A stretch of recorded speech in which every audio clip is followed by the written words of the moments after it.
Hello， 大家好，我係阿咪啊。今日喺港口又揾到一套筍盤啦，50平米，全新未住過㗎。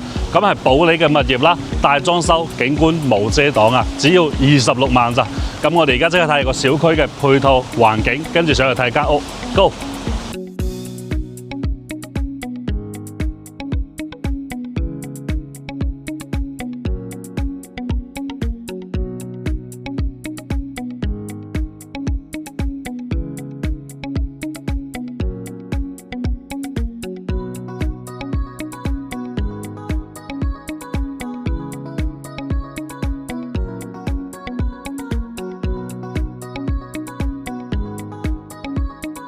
好，我哋而家嚟到呢間屋啦。呢間咧係21樓嘅高層景觀啊。入門我哋先睇下個衛生間先。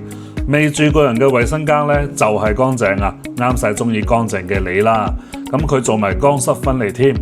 我哋再睇翻個客廳，呢度咧最啱1至2個人住，空間足夠嘅。睇翻個露台好大喎，望下呢個景觀先。左邊咧係我哋保利嘅住宅，右手邊咧就係上城世紀公園，香港直通巴士站就喺呢度啦。